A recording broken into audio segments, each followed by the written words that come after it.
We're here outside of St. Peter's looking for either black or white smoke. Black smoke means Pope has not been chosen. White smoke means a Pope has been chosen. This will be the first, and it has not happened yet. So we were expecting this about 25 minutes ago, a bit late, perhaps some conversations going on late into the evening.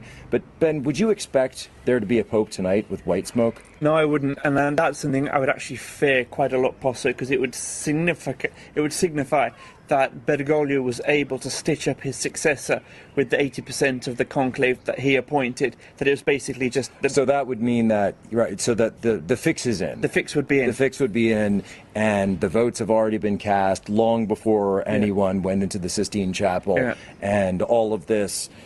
Sort of papabile and the betting markets, which apparently there's betting markets here as well.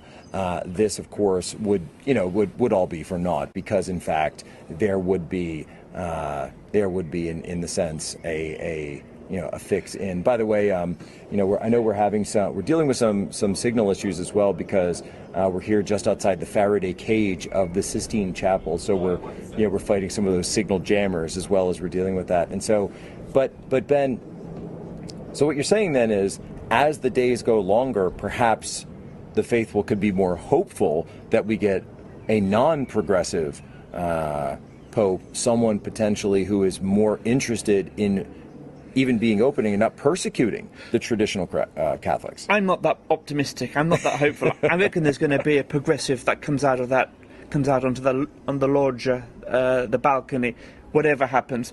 The way I heard it termed the other day, and I think it's a useful way of defining the issue, is, are we going to get a revolutionary or simply a mere reformer? Now, Parolin, the present or outgoing Secretary of State, the Vatican's Prime Minister, he would consider to be, I suppose, broadly a moderate reformer, but not a revolutionary. And that is why the Bergoglio appointees are massively putting out the spin against him, saying he was obstructing Bergoglio on some of his pro-openness reforms. For example, on the divorced and remarried receiving communion, they're saying that Parolin was trying to obstacle them from behind. So that's just an indication that the Bergoglioites really don't want someone who is going to slow down the revolutionary momentum.